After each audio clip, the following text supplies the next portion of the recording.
하나님의 침묵이라는 제목으로 하나님 말씀 증거합니다. 오늘은 좀 어려운 이야기가 될 수 있을 것 같습니다.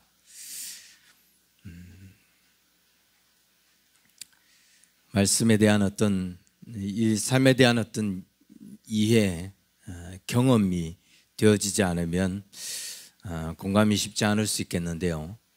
우리는 살아가면서 많은 일에 있어서 하나님의 응답을 받고 하나님이 일하시는 것들을 보게 되고 경험하게 됩니다. 그런데 그러면서 또 어떤 일에는 정말 하나님이 끊임없이 침묵하시는 그런 것도 경험을 해요. 아무리 기도해도 하나님이 응답지 않으십니다. 하나님이 일하지 않으시는 것처럼 보여요. 다른 문제, 다른 일에는 유독 하나님께서 응답하시고 일하시고 또 간섭하시면서 진행하시지만 이 문제만큼은, 유독 그 문제만큼은 하나님께서 끝까지 침묵하시는 것을 경험합니다. 그런데 그 문제가 어쩌면 내 인생에서 가장 중요한 문제일 수 있다는 거죠. 어쩌면 내가 응답받고 싶은 그 문제가 내 인생에서 가장 중요한 문제인데, 그래서 내 삶의 의미, 목적, 이걸 분명하게 하면서 더 힘있게 살아갈 수 있는 그런 문제인데 유독 하나님께서 그 문제에 침묵하시더라. 왜 하나님께서 이 문제에 침묵하시는가? 이것만 해결되면 정말 삶의 의미를 찾고 삶의 목적을 뚜렷하게 하면서 더 힘있게 살아갈 텐데 왜 하나님께서 이 문제에 침묵하시는가? 사실 그리스도인들이 살아가면서 가장 인내하기 힘든 것, 어려운 게 뭔가? 아마 하나님이 침묵하시는 때가 아닌가. 웬만큼 신앙이 있는 사람들이 믿음 안에서 살기에 가장 힘든 시간들이라면은 하나님이 침묵하고 계시는 그때가 특히 그게 내 인생에서 가장 중요한 문제예요. 그렇다면 그때를 지난다는 것은 정말 더 견디기 힘든 일일 겁니다. 이 순간들은 내가 뭔가 일을 계획하고 그 일을 계획하고 진행하다가 갑자기 일이 비틀어지고 또 막히면서 일을 포기해야 되거나 아니면 진행할 수 없는 그런 상황에 놓여 있을 때보다도 더 힘든 거죠. 심지어 사업을 하는데 그 사업이 잘 나가다 갑자기 막혀요. 그래서 사업을 접어야 할 수도 있어요. 그것보다도 더 견디기가 힘든 게 바로 내 인생에서 이 가장 중요한 문제에 하나님이 침묵하시는 것. 비전을 향해서, 사명을 향해서 나아가는데 아무리 달려가도 길이 열리지 않아요.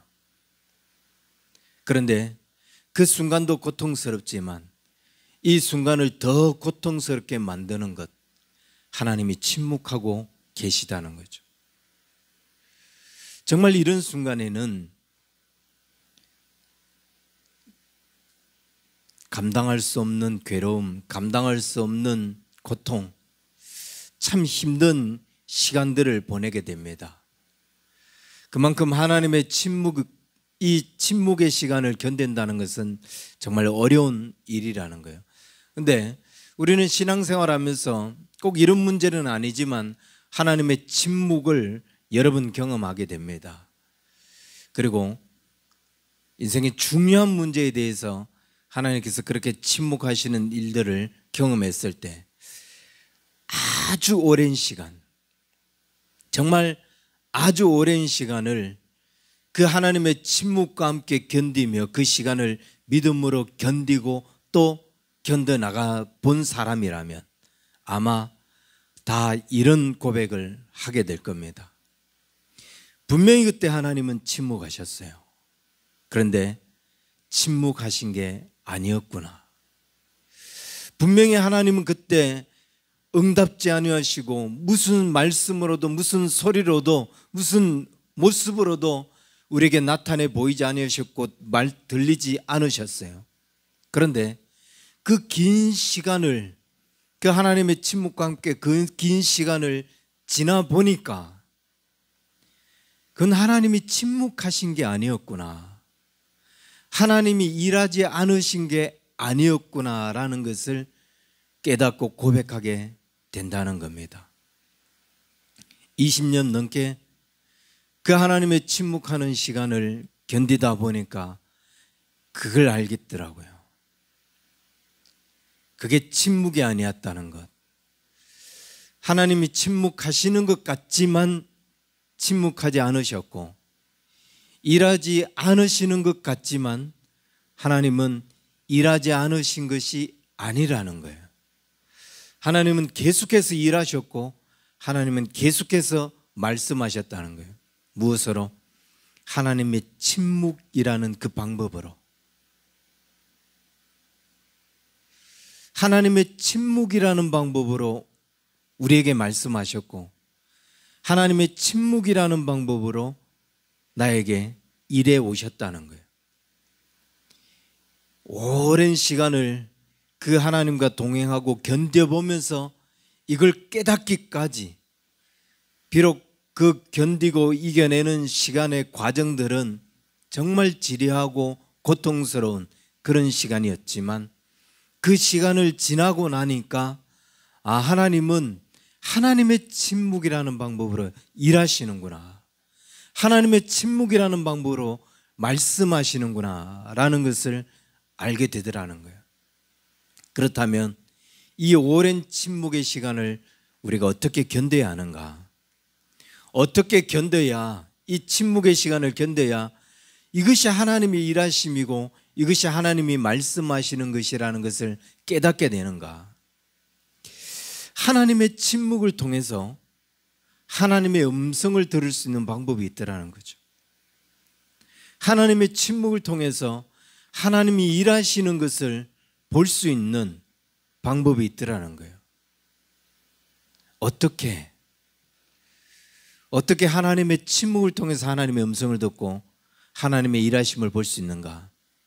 오늘 우리가 읽은 이 본문 시편 42편, 이 시편도 하나님의 구원의 역사를 갈망하는 한 시인의 탄식과 또 간절한 기도가 담겨 있는 시입니다.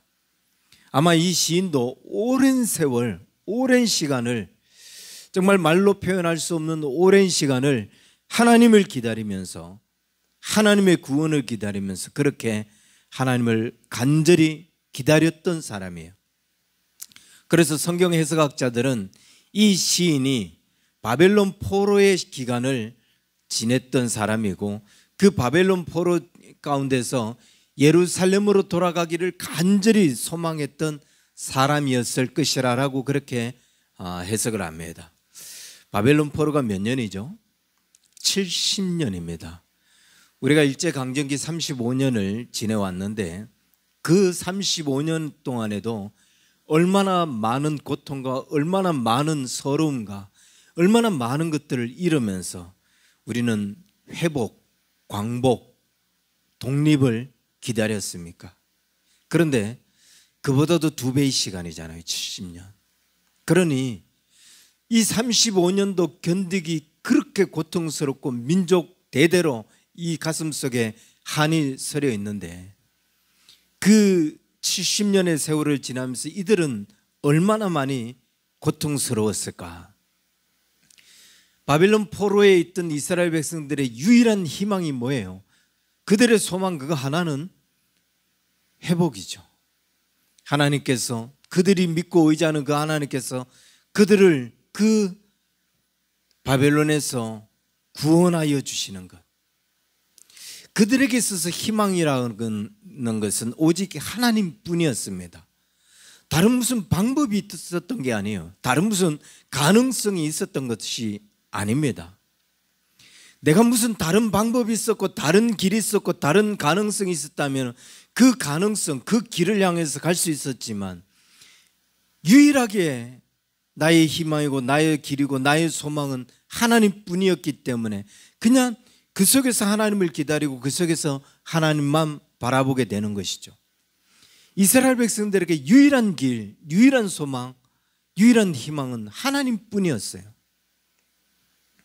이들이 포로기 초기에서는 그랬을 겁니다. 하나님께서 반드시 우리를 여기에서 구원해 주실 것이다.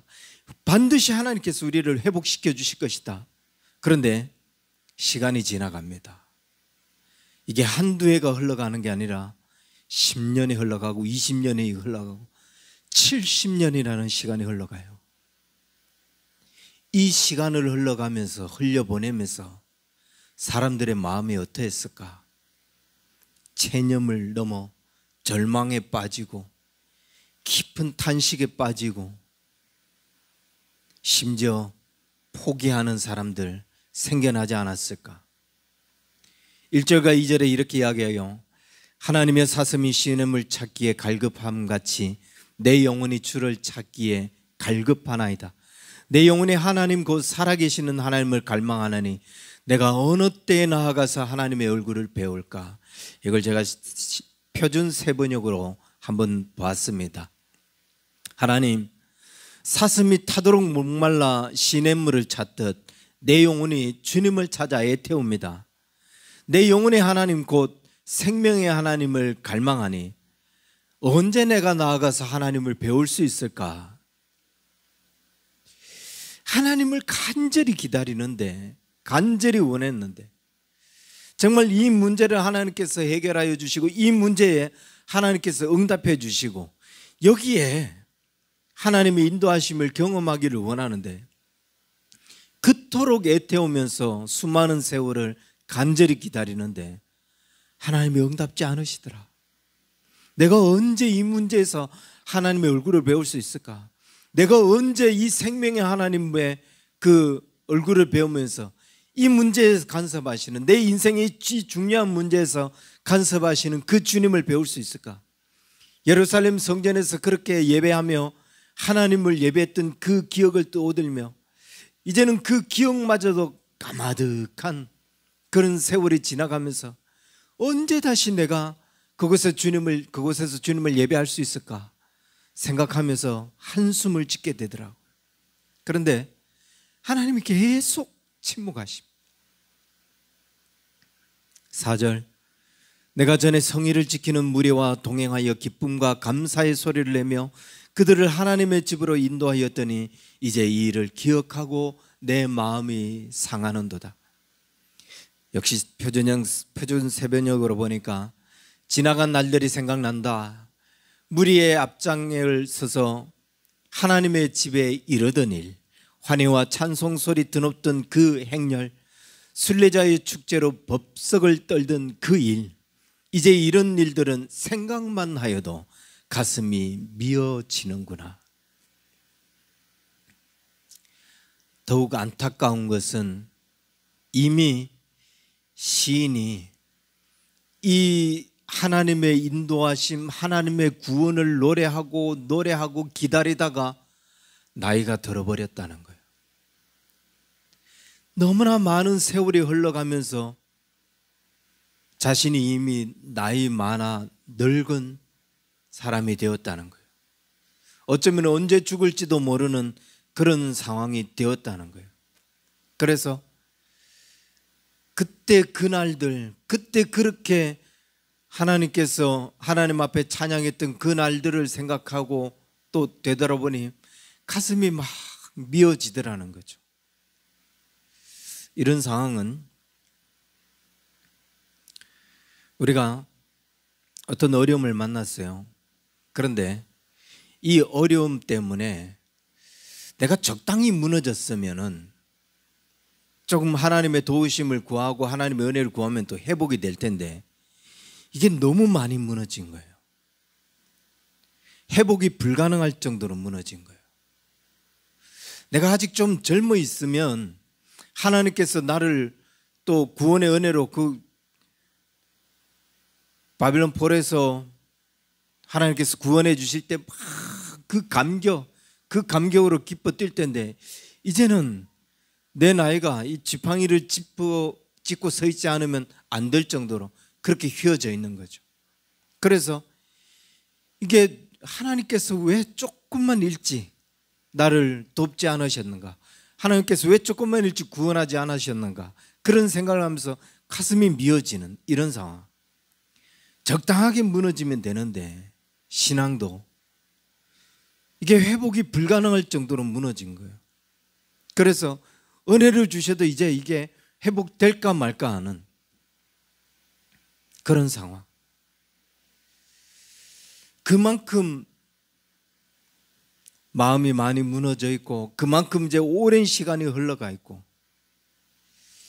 이런 기다림, 이런 하나님의 침묵을 경험해 보지 않은 사람은 이 간절함이 뭔지, 이 불안함과 그리움이 뭔지를 아마 이해하기 어려울지만 정말 타는 목마름으로 그 하나님을 기다리고 기다렸다는 거예요. 그런데 그 기다리다가 이 시인은 지치고 절망한 나머지 또 여러 번 자포자기도 했겠죠. 그래서 5절에 보면 이렇게 이야기합니다. 내 영혼아, 내가 어찌하여 낙심하여 어찌하여 내 속에서 불안해하는가?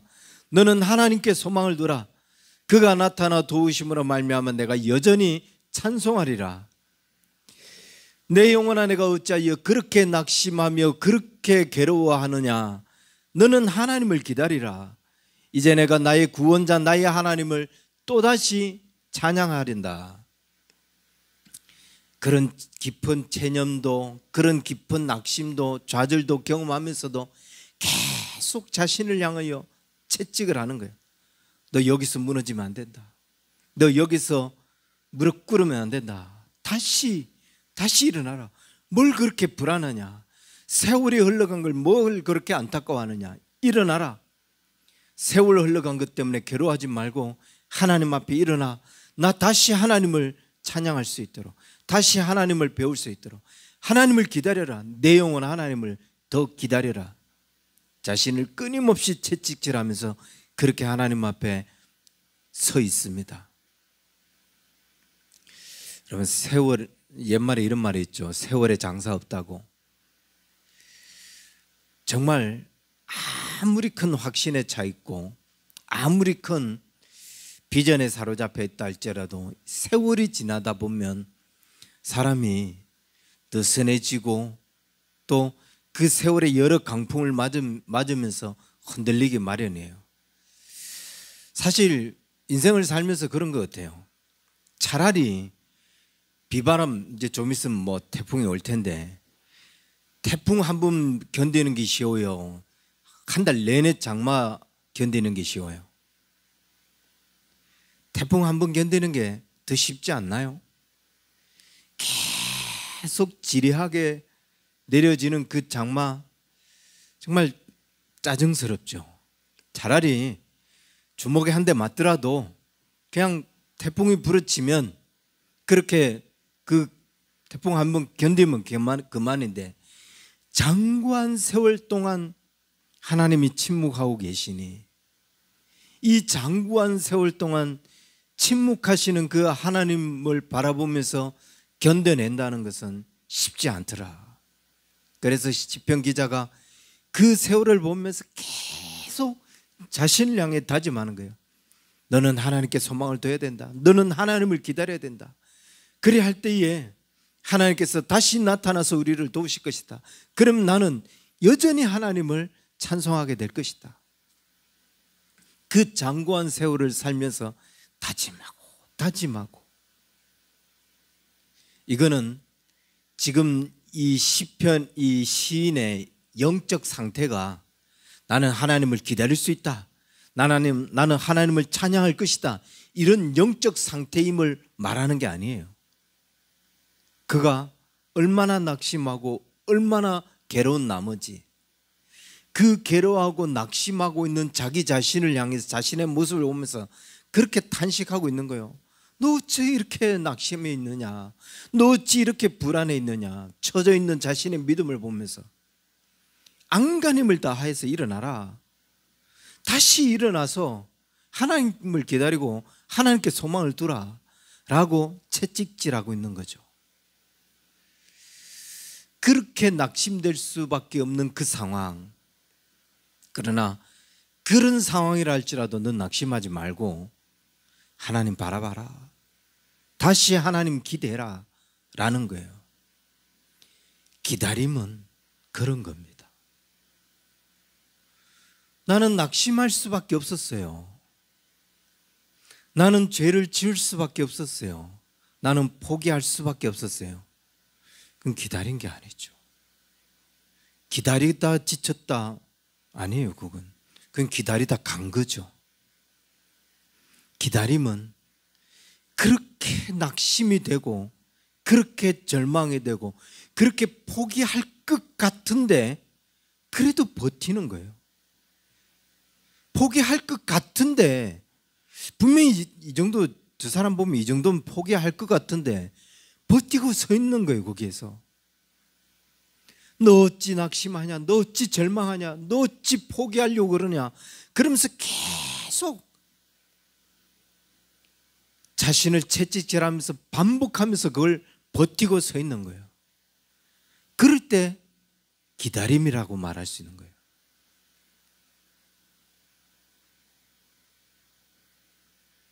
그런 사람에게 하나님의 때, 하나님의 역사를 경험할 수 있는 거죠. 여러분, 하나님의 때, 하나님의 역사는 우리가 생각했던 것만큼 그렇게 빨리 오지 않아요. 우리가 기대하는 것만큼 그렇게 쉽게 이루어지지 않는다고요. 하나님의 응답하심이 기도 한 번 했다고 툭 손에 던져지고 그렇지 않다고요. 기다림. 우리가 하나님을 기다렸는가? 하나님의 침묵. 우리가 하나님의 침묵을 경험했는가? 내가 하나님의 침묵을 경험했다라고 말하려면 그 하나님께서 다시 내게 말씀하실 때까지 견디고 견뎌본 사람, 그 사람이 하나님의 침묵을 경험했다라고 말할 수 있고, 하나님이 침묵을 통해서 말씀하시더라, 이걸 이야기할 수 있으려면 그 침묵 속에서 수많은 사람들이 좌절하고 수많은 사람들이 포기하고 낙심하더라도, 물론 자기도 낙심이 됐겠죠. 물론 자기도 절망이 됐겠죠. 그런데 절망해서 딱 포기한 게 아니라 절망이 되는데도 기다리는 거예요. 낙심이 되는데도 포기하지 않고 하나님을 기다리는 거예요. 그럴 때 하나님께서 침묵을 통해서 말씀하시는 그 음성을 듣게 된다는 거죠. 그 고통이 끝나고 그 고난이 끝나고. 근데 이게 쉽지 않으니까 너무나 많은 사람들이 기다리다가 무너져요. 너무나 많은 사람들이 중도에 포기합니다. 그래서 기다리는 게 단순한 게 아니라는 거예요.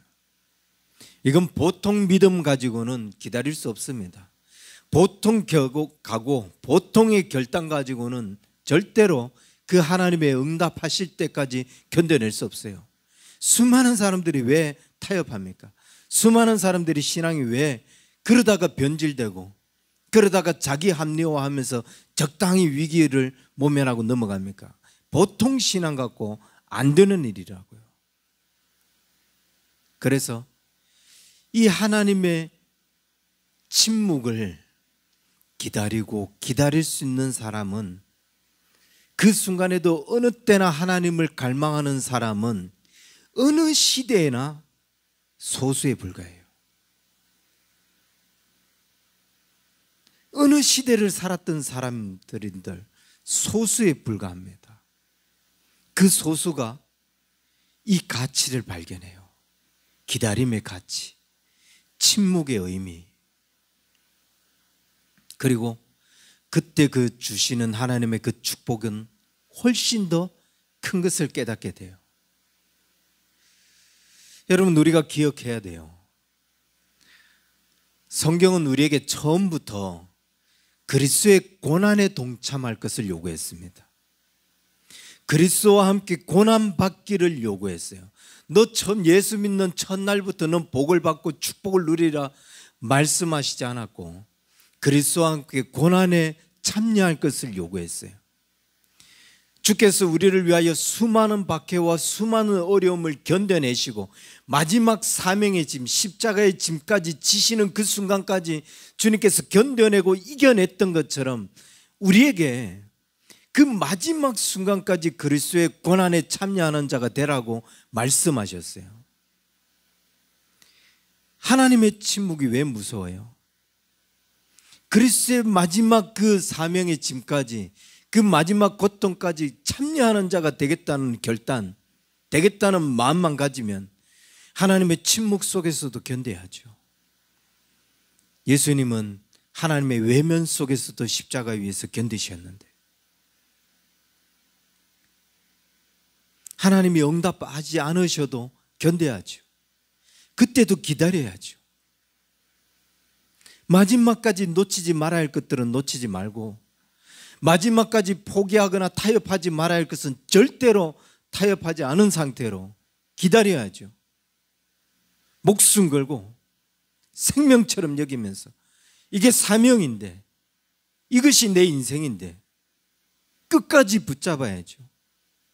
그게 신앙의 기본 자세 아닙니까? 그게 신앙인 아니에요. 하나님이 침묵하시더라도 기다릴 것은 기다려야 되고, 놓지 말아야 할 것은 놓지 말아야 되고,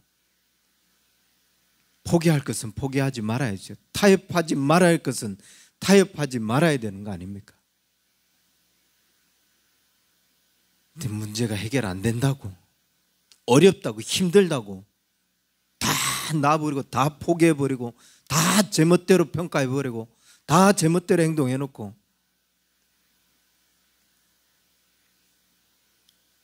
뭘 하나님을 믿는다고, 뭘 하나님을 기대한다고, 하나님을 기다린다고.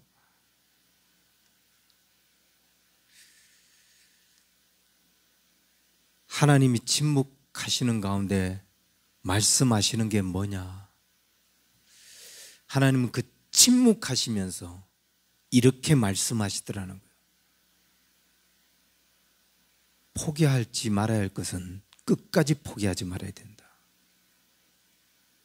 놓치지 말아야 할 것은 끝까지 놓치지 말아야 된다.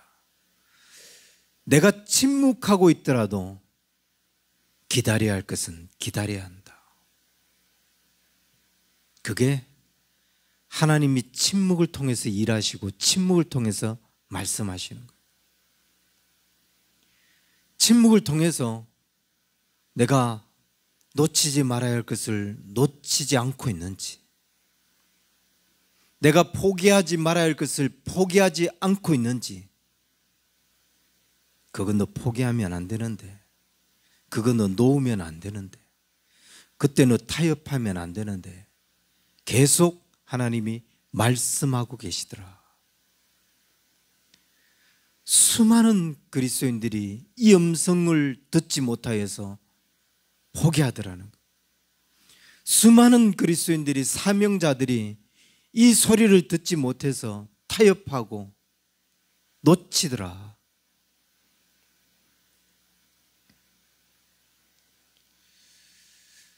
주님은 우리에게 처음부터 당장 너한테 축복을 주겠다라고 말씀하지 않았어요.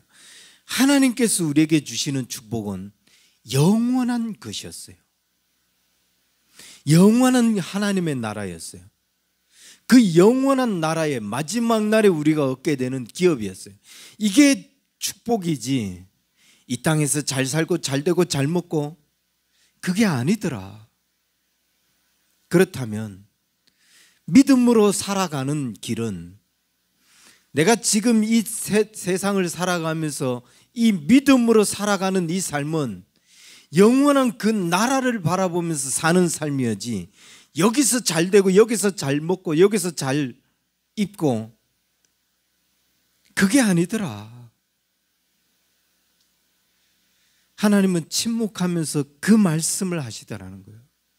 그 영원한 나라를 기대해라.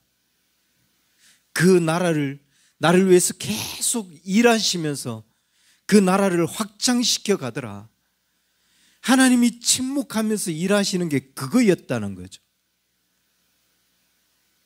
그 영원한 나라를 계속해서 나를 위해서 확장시켜 가시더라는 거예요.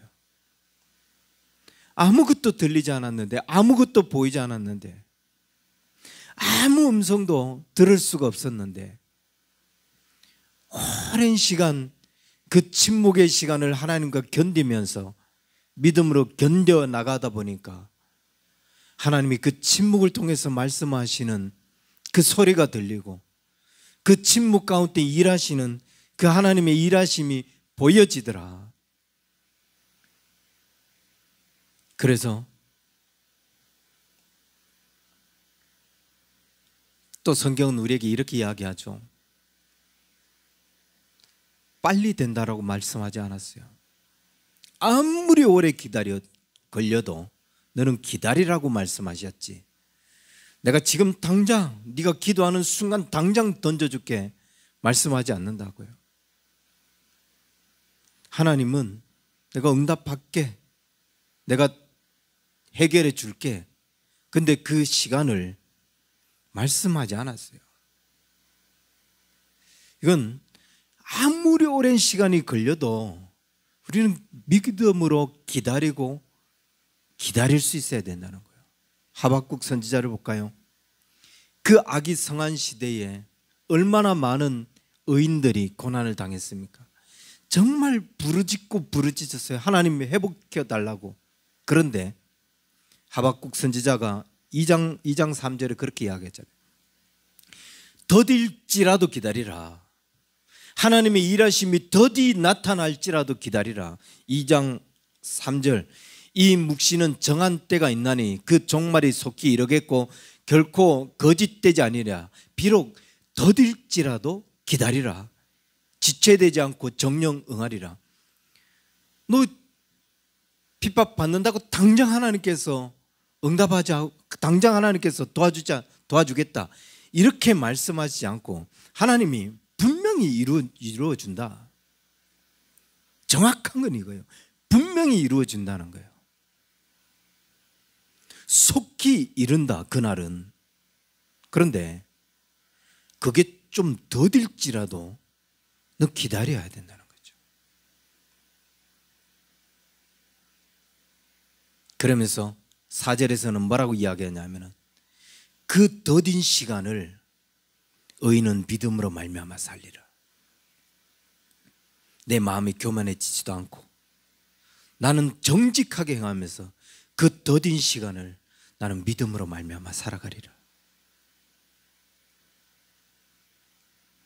여러분 그 침묵의 시간, 그 더딘 시간을 여러분 믿음으로 살았어야 됐어요. 그 더딘 시간을 타협하지 말았어야 됐다고요. 더딜지라도 나는 포기하지 않고 믿음으로 살아가리라. 사도 바울은 갈라디아서 6장 9절에서 뭐라고 이야기하냐면 우리가 선을 해당하다가 낙심하지 말지니 지쳐 넘어지지 않으면 때가 이를 때에 거두게 될 것이다. 낙심이 될 수 있죠.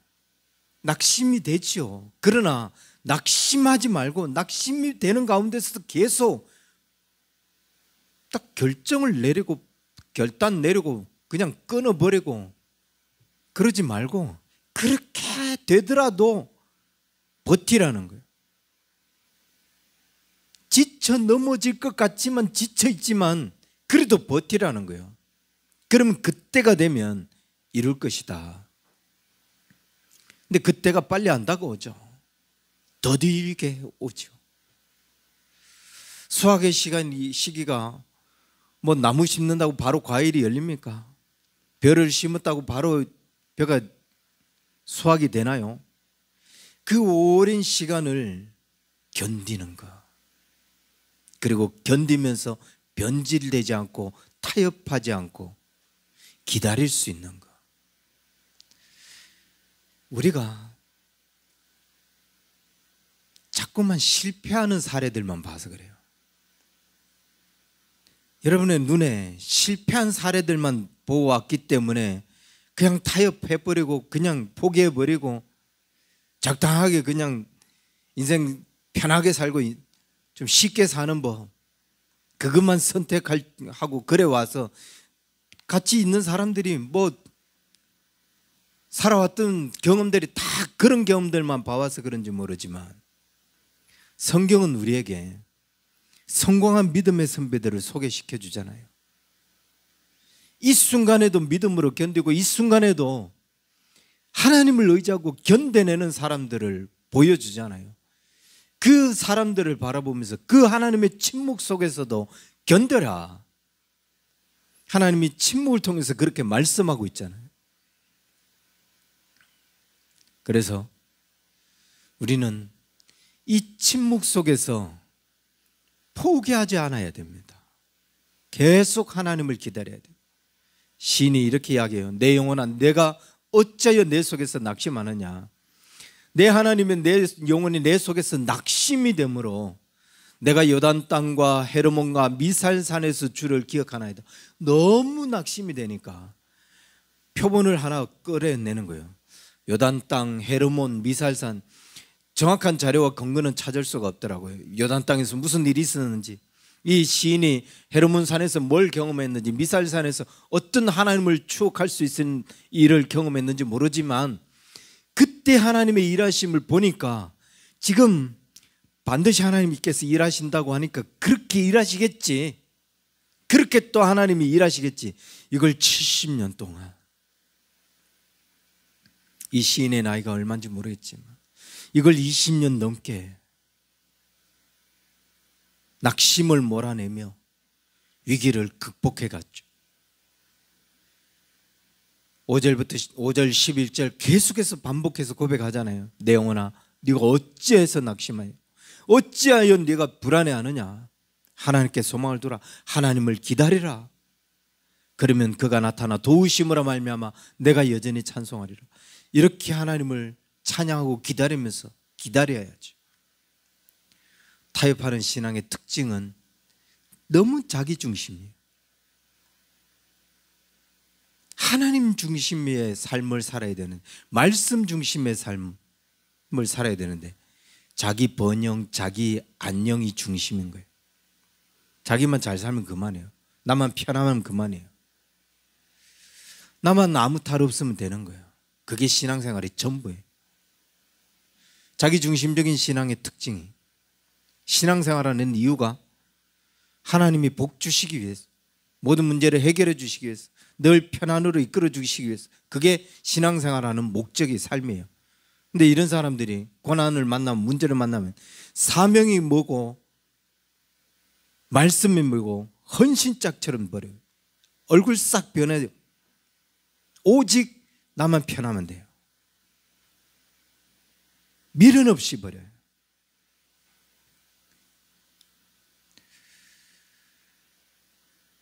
왜 수많은 사람들이 복음을 위해 목숨을 거는가? 왜 수많은 그리스도인들이 그렇게 견디기 어려운 상황에서도 견디면서 그렇게 믿음으로 살아가는가? 이걸 생각해야죠. 그렇다면 자신을 내려놓고 자기 중심적인 그런 생각들을 내려놓고 하나님의 영광을 위해서 살아야죠. 이게 신앙의 본질이 돼야 되죠. 신앙이 나를 위한 게 아니라 하나님을 위한 게 돼야죠. 신앙의 목적이 나 중심이 아니라 하나님 중심이 돼야죠. 그래서 하나님이 어떻게 하기를 원하시는가, 하나님이 무엇을 원하시는가를 생각해야지. 내가 얼마나 편해질 수 있을까, 내가 얼마나 쉽게 살 수 있을까를 생각해서는 안 된다는 거예요. 나의 번영, 나의 안녕이 아니라, 나만 아무 탈 없으면 되는 게 아니라 하나님이 일이 어떻게 이루어지는가를 생각해야지.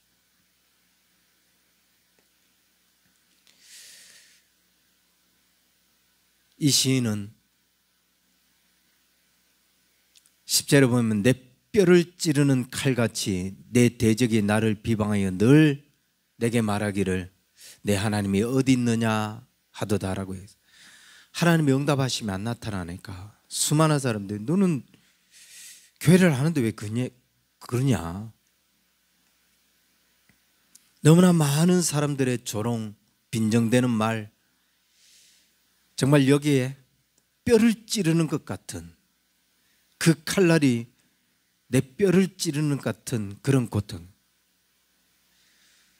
주야로 눈물이 음식이 됩니다. 생각만 하면 눈물이 나고 밤낮 흐르는 눈물이 음식이 될 정도로 고통스러워요. 그런데 그럼에도 불구하고 견뎌내요. 그 심정 알아요? 그 마음 아십니까? 그래도 견디고, 그래도 하나님을 의지하고 하나님을 기대하고, 그게 믿음으로 사는 사람이고, 그게 하나님의 침묵을 기다리는 사람, 하나님의 침묵 속에 하나님의 일하심을 볼 수 있는 사람이에요. 여러분, 주를 위해서 얼마나 힘들어 보셨습니까? 얼마까지 견뎌보셨어요? 뭘 당했다고 포기해요? 끝까지, 정말 끝까지 포기하지 않고 하나님을 기다리는 자, 그런 사람이 되어야 되지 않겠느냐. 그렇게 기다릴 때 그 침묵하심을 통해서 말씀하시는 하나님, 침묵하심을 통해서 일하시는 하나님을 보게 됩니다. 자, 여러분이 더 하나님 앞에 넘어지지 말고, 포기하지 말고, 타협하지 말고 하나님을 바라보면서 침묵 속에서 말씀하시고 일하시는 주의 음성을 듣는 우리 언약의 교회 성도들 되기를 주의 이름으로 간절히 축원합니다. 기도하겠습니다. 살아계신 주님, 오늘 우리를 하나님의 나라로 이끄시고 오늘 우리의 삶에 결코 놓치지 말아야 할 것들, 포기하지 말아야 할 것들을 묵묵히 붙잡고 있으라고 말씀하시는 주님, 그 일에 주님 침묵하시라도 그 음성 듣게 하시고 끝까지 하나님 앞에 우리의 신앙과 우리의 본분을 지켜나가며 믿음으로 살아가고, 그래서 하나님을 기다렸다라고 말할 수 있는 우리 언약의 성도들 되게 하여 주옵소서. 하나님의 침묵을 보았다라고 고백할 수 있는 그런 하나님의 사람들 되게 하여 주셔서 그 침묵 속에서 하나님의 음성을 듣고 침묵 속에서 하나님의 일하심을 경험하는 우리 언약의 성도들 다 되게 하여 주옵소서.